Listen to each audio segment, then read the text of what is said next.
ప్రియ దేవుని బిడ్డలారా, బైబిల్ చదవటం వినటం వల్ల మనలో విశ్వాసం పెరుగుతుంది. మన మార్గానికి త్రోవ చూపుతుంది. సమస్త జనులను శిష్యులనుగా చేయుడి మత్తయి 28:19 వచనంలో దేవుని వాక్యం తెలియచేస్తోంది.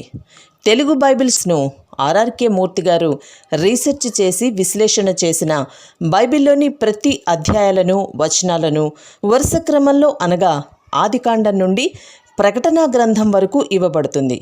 ప్రతి ఒక్కరూ ఆధ్యాత్మికంగా విశ్వాసంలో బలపడి మీ జీవితంలో ఎదుర్కొంటున్న సమస్యల నుండి విడుదల పొందండి. ప్రతి ఒక్కరూ మీ దీవెన టీవీని సబ్స్క్రైబ్ చేసి ఈ వాక్యాన్ని లైక్ చేసి మీ మిత్రులకు బంధువులకు షేర్ చేయండి. దేవుని సువార్తను ప్రకటింపబడుటలో మీరు పాలిభాగస్తులు కండి.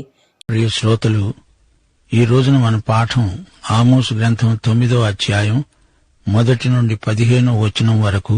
అధ్యాయం అంతా జాగ్రత్తగా విని దేవుణ్ణి మహిమపరచండి. యెహోవా బలిపీఠమునకు పైగా నిలిచి ఉండటము నేను చూచాను. అప్పుడు ఆయన నాకు ఆజ్ఞ ఇచ్చినది ఏమనగా, గడపలు కదలిపోయేటట్లుగా పైకమ్ములను కొట్టి వారందరి తలల మీద వాటిని పడవేసి పగలగొట్టు. తరువాత వారిలో ఒక్కడూ తప్పించుకునే వారిలో ఎవరూ బ్రతకకుండా నేను వారినందరినీ ఖడ్గము చేత వధిస్తాను. వారు పాతాళములో చొచ్చిపోయినా అక్కడి నుండి నా హస్తము వారిని బయటికి లాగుతుంది. ఆకాశానికి ఎక్కిపోయినా అక్కడి నుండి వారిని దింపి తెస్తాను. వారు కర్మెలు పర్వత శిఖరమున దాగినా నేను వారిని వెదకి పట్టి అక్కడి నుండి తీసుకుని వస్తాను. నా కన్నులకు కనపడకుండా వారు సముద్రములో మునిగినా అక్కడి సర్పమునకు నేను ఆజ్ఞ ఇస్తాను. అది వారిని కరుస్తుంది. తమ శత్రువుల చేత వారు చెరపట్టబడినా అక్కడ నేను ఖడ్గానికి ఆజ్ఞనిస్తాను. అది వారిని హతం చేస్తుంది. మేలు చేయడానికి కాదు, కీడు చేయడానికే నా దృష్టి వారి మీద నిలుపుతాను. ఆయన సైన్యములకు అధిపతి అయిన యెహోవా. ఆయన భూమిని మొత్తగా అది కరిగిపోతుంది. అందులోని నివాసులందరూ ప్రలాపిస్తారు. నైలు నది వలనే అది అంతా ఊబుకుతూ ఉంటుంది.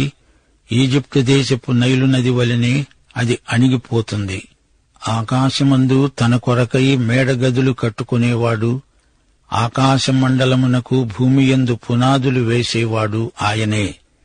సముద్ర జలములను పిలిచి వాటిని భూమి మీద ప్రవహింపచేసేవాడు ఆయనే. ఆయన పేరు యెహోవా.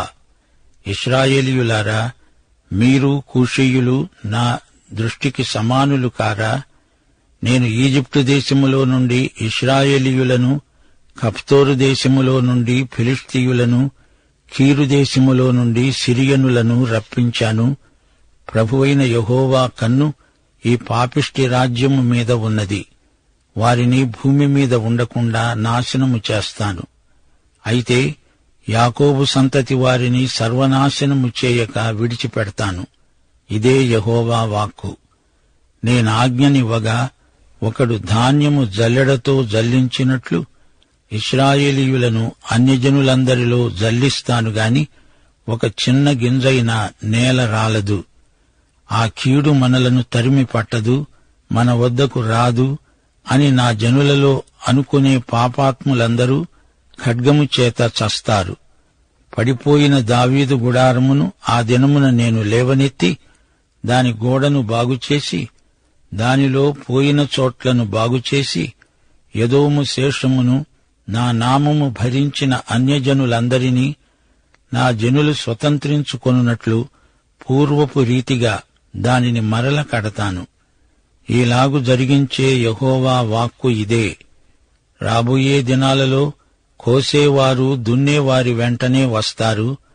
విత్తనము చల్లేవారి వెంటనే ద్రాక్ష పండ్లు తొక్కేవారు వస్తారు.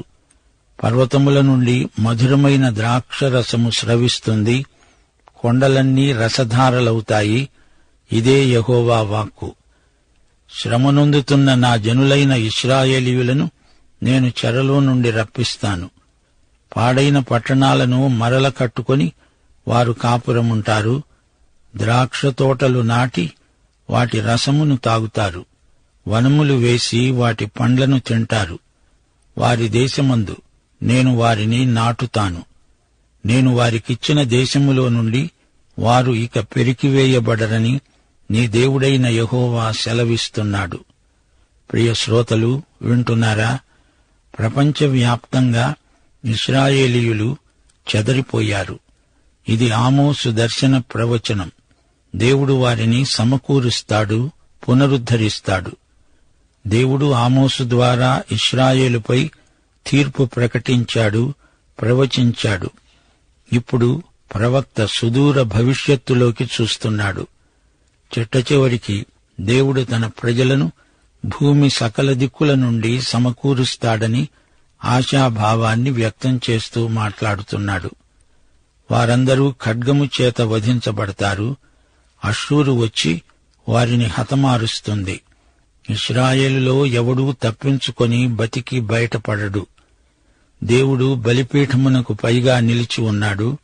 ఇది బేతేలులోని బయలు బలిపీఠం. గడప పైకమ్ములను కొట్టి వాటితో వారి తలలు పగిలేట్లు కొడతారు. గడపలన్నీ కదిలిపోతాయి. జనం యుద్ధ సమయంలో పారిపోయి వచ్చి దేవాలయంలో దాక్కుంటారు. అయితే ఆ దేవాలయాలను పడగొడతారు. అందులోని జనం తప్పించుకోవడానికి వీలుండదు. అందరూ హతమైపోతారు. బ్రతికి ఉన్న వారిని బానిసలనుగా బంధించి తీసుకుపోతారు. వారు పాతాళానికి పారిపోయినా అక్కడి నుండి వారిని లాక్కు వస్తాను.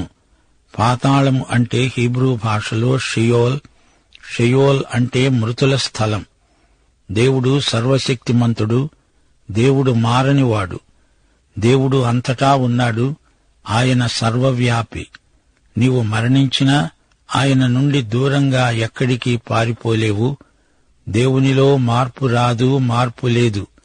నిన్న, నేడు, రేపు, సదాకాలము క్రీస్తు ఒకే రీతిగా ఉన్నాడు.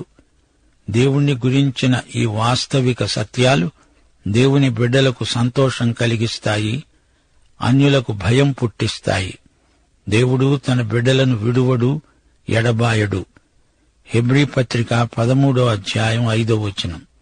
యోహాను సువార్త 6వ అధ్యాయం 37వ వచనంలో ప్రభు అన్నాడు, నా వద్దకు వచ్చే వారిని నేను ఎంతమాత్రమూ తోసివేయను. దేవుడు ఒకసారి నిన్ను చేర్చుకున్నాడంటే నిత్యత్వము వరకు ఆయన నిన్ను విడువడు. శాశ్వతమైన కాపుదల, సంరక్షణ క్రీస్తునందు మనకున్నాయి. ఆయన చేతిలో నుండి ఎవ్వరూ నిన్ను నన్ను అపహరించజాలరు. యేసు ద్రాక్షావల్లి, మనం తీగలం. ఆయనకు మనమెంతో సన్నిహితులం. ఆయన సర్వవ్యాపి. విశ్వాసికి ఈ భావన ఎంతో ఆదరణ కలిగిస్తుంది. దేవుడు అంతటా ఉన్నాడు, అంతా చూస్తున్నాడు. అవిశ్వాసులకు ఈ విషయం ఎంతో భయం గొలుపుతుంది. దేవుని చూపు నుండి తప్పించుకోవాలని ఎందరో ఆత్మహత్య చేసుకునేవారున్నారు. సమస్యల నుండి పలాయనం కోసం విఫల ప్రయత్నమే ఆత్మహత్య. దేవుని నుండి ఆత్మహత్య ద్వారా ఎవరూ తప్పించుకోజాలరు. కీర్తనలు 139, 7, 8 వచనాలు. దావీదు అంటున్నాడు, నీ ఆత్మ నుండి నేను ఎక్కడికి వెడతాను? నీ సన్నిధి నుండి నేనెక్కడికి పారిపోగలను? నేను ఆకాశానికెక్కినా నీవు అక్కడా ఉన్నావు. నేను పాతాళమందు పండుకొన్నా నీవు అక్కడా ఉన్నావు. దేవుని నుండి తప్పించుకొని ఎవరూ ఎక్కడికి పారిపోలేరు, అసాధ్యం. దేవుడు కొత్త సంగతులేవీ నేర్చుకోనక్కర్లేదు. ఎవరూ ఏమీ ఆయనకు నేర్పేవారు లేరు. ఆయన సర్వజ్ఞుడు. దేవుని బిడ్డలు హెబ్రీ పత్రిక 13వ అధ్యాయం 8వ వచనాన్ని ఎన్నటికీ మరువకూడదు. యేసుక్రీస్తు నిన్న నేడు ఒక్కటే రీతిగా ఉన్నాడు. అవును, యుగయుగములకు ఒక్కటే రీతిగా ఉంటాడు. దేవుని బిడ్డలు ఇదే నిశ్చయత కలిగి జీవిస్తారు. గలిలీ సముద్ర తీరాన నడిచిన యేసు, కృపా కనికరములు గల యేసు, ఆయన సదాకాలము ఒకే రీతిగా ఉన్నాడు. వారు కర్మెలు పర్వత శిఖరమందు దాగినా వారిని పట్టి తేగలను. కర్మెలు పర్వత శిఖరాన ఈ రోజున హైఫా అనే పట్టణమున్నది. 1800 అడుగుల ఎత్తున ఉంది. కర్మెలు పర్వత శిఖరం ఎంతో ఎత్తైనది. ఆ పర్వతంలో ఎన్నో గుహలున్నాయి. ఆ గుహలకు ఎదురుగా సముద్రం. కనీసం 1000 గుహలుంటాయి. వారు ఎక్కడ దాక్కున్నా వారిని పట్టి తెస్తాను అంటున్నాడు యెహోవా. సముద్ర గర్భంలో దాగిన ఆ స్థలము దేవునికి తెలుసు. శత్రువుల చేత చెరపట్టబడినా వారిని నేను చూస్తూనే ఉన్నాను. నా కన్నులకు మరుగైనది ఏదీ లేదు. నా వద్ద నుండి పారిపోయి మీరెక్కడ దాక్కుంటారు? ఎక్కడికి వెళ్లినా ఎవ్వరూ దేవుని తీర్పు తప్పించుకోజాలరు. వారి అక్రమాల వల్ల దేవుడు వారిని శిక్షించక తప్పలేదు. పాలుతేనెలు ప్రవహించాల్సిన దేశం ఎలా తయారైందో చూడండి. దేవుని తీర్పు ఆ దేశం మీద నిలిచి ఉంది. యెహోవా ఈ సమస్త చరాచర జగత్తును సృజించిన దేవుడు. భూమి ఆకాశములను సృజించినవాడు ఆయనే. భూమికి పునాది వేసినవాడు ఆయనే. సముద్ర జలాలు ఆయన ఆజ్ఞ ప్రకారమే ప్రవహిస్తాయి. సూర్యచంద్ర నక్షత్రాదులు, గోళాలు, గ్రహాలు అన్నీ ఆయన ఆజ్ఞ ప్రకారమే చెలిస్తాయి. ఆయన వ్రేలి కదలిక చొప్పుననే మానవ చరిత్ర ముందుకు సాగిపోతోంది. దేవుని చిత్తం, ఆయన సంకల్పం, ఆయన ప్రవచనం తప్పక నెరవేరుతాయి. సృష్టి యావత్తు సృష్టికర్తకు లోబడుతుంది. సృష్టికర్త ఆజ్ఞను శిరసావహిస్తుంది. అయితే మానవుడొక్కడే దేవునికి ఎదురు తిరుగుతున్నాడు. ఇశ్రాయేలీయులారా, మీరు ఈ దేవుణ్ణి ఎదిరించి నిలువగలరా? దేవుడు వీరిని ఎంతో ప్రేమిస్తున్నాడు. ఇశ్రాయేలు ప్రజలారా, మీరు కూషీయులు అనగా ఇథోపియనులు నా దృష్టికి సమానమే. నేను పక్షపాతము లేకుండా అందరినీ సమానంగా ప్రేమిస్తాను అంటున్నాడు దేవుడు. ఇథోపియా కూడా దేవుని కార్యక్రమంలో భాగమే. లోకములోని జాతులన్నీ దేవుని దృష్టికి సమానమే. ఈ పాపిష్టి రాజ్యాన్ని యెహోవా కనిపెట్టి చూస్తున్నాడు. ఇశ్రాయేలు పాపిష్టి రాజ్యమైపోయింది. దీన్ని భూమి మీద ఉండనియను, నాశనం చేస్తాను, నిర్మూలం చేస్తాను అంటున్నాడు. ఇశ్రాయేలు జాతిని దేవుడు ప్రత్యేకంగా శిక్షిస్తాడు. తుదకు ఇశ్రాయేలీయులను దేవుడు సమకూర్చుకుంటాడు. వీరందరినీ దేవుడు ఒకే జాతిగా సమైక్యపరుస్తాడు. దావీదు యొక్క సింహాసనముపై నుండి ఆయన వారినందరినీ పరిపాలిస్తాడు. ఇశ్రాయేలీయులందరినీ జల్లెడతో జల్లిస్తాను. అన్యజనులందరిలో ఇశ్రాయేలీయులను ధాన్యములాగా జల్లిస్తాను అంటున్నాడు. ఇశ్రాయేలులో తప్పిపోయిన 10 గోత్రాలేవి? వారు లోకమంతటా చెదరిపోయి ఉన్నారు. వారేమీ నశించలేదు గాని చెదురుమదురుగా అంతటా వ్యాపించి ఉన్నారు. ఈ ధాన్యములో ఒక్క గింజను కూడా దేవుడు పోగొట్టుకొనడు. ఒక చిన్న గింజైనా నేల రాలదు. మరి పాపాత్ముల సంగతేమిటి? వారందరూ నశిస్తారు, చస్తారు. తన వైపు తిరగని వారికి తీర్పు తీరుస్తాడు దేవుడు. ప్రియ శ్రోతలారా, వింటున్నారా? రోమాపత్రిక 9వ అధ్యాయం 6వ వచనం అంటోంది, ఇశ్రాయేలు సంబంధులందరూ ఇశ్రాయేలీయులు కారు. ఇశ్రాయేలీయులు 2 రకాలుగా విభజించబడ్డారు. సహజంగా పుట్టుక చేత ఇశ్రాయేలీయులు కొందరైతే ఆధ్యాత్మికంగా ఇశ్రాయేలీయులైన వారు కొందరున్నారు.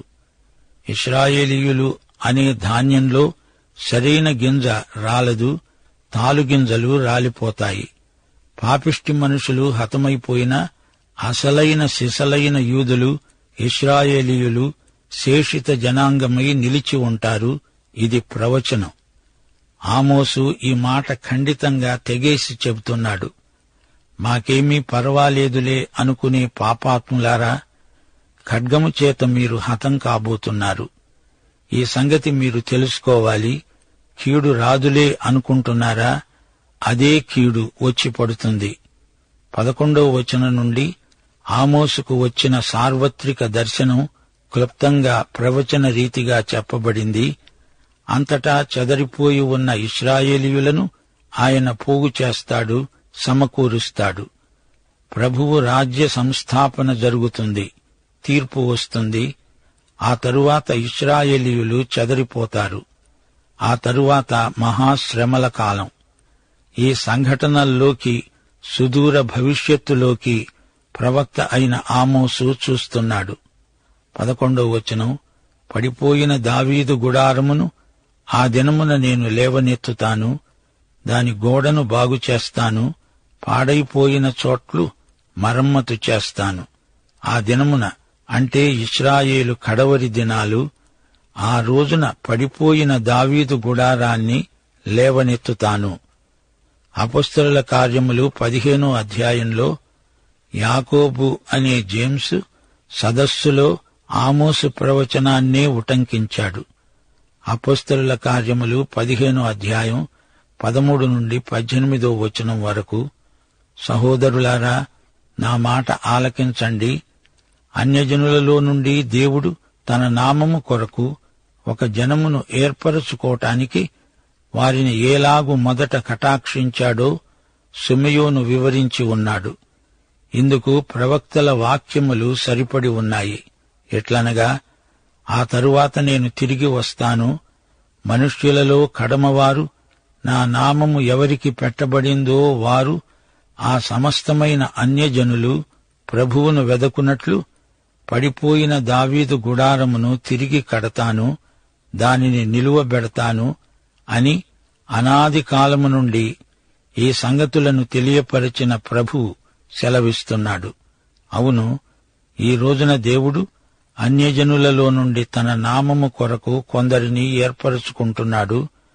ఆ తరువాత దేవుడు పడిపోయిన దావీదు గుడారాన్ని పునరుద్ధరిస్తాడు. అనగా రాజ్య యుగమును గురించిన ప్రవచనమిది. అది 1000 ఏండ్ల పరిపాలనా కాలం. ఆ మహాదినం భవిష్యత్తులో రాబోతోంది. ఇది దేవుడు పలికించిన ప్రవచనం.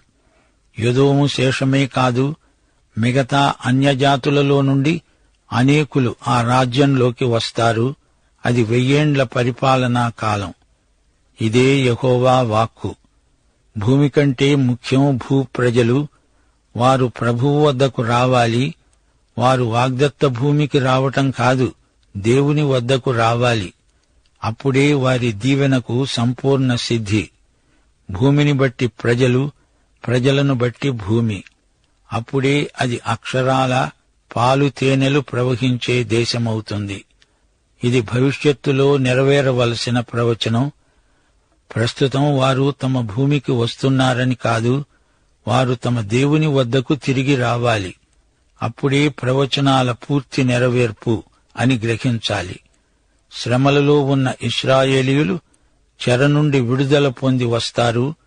అప్పుడు దక్షిణాన యూదా అని, ఉత్తరాన ఇశ్రాయేలు అని 2 రాజ్యాలు ఉండవు. ఈ 2 సమైక్యమవుతాయి. అంతా కలిపి ఒకే ఇశ్రాయేలు అవిభక్త రాజ్యం. ఆరంభంలోలాగే తిరిగి అది ఒకే రాజ్యమవుతుంది, సమైక్య రాజ్యమై నిలుస్తుంది. అందులో 12 గోత్రాలు ఉంటాయి. ఈ రోజున అవి లోకమంతటా చెదరిపోయి ఉన్నాయి. ఈ గోత్రాలను దేవుడు జల్లెడ పడతాను అంటున్నాడు.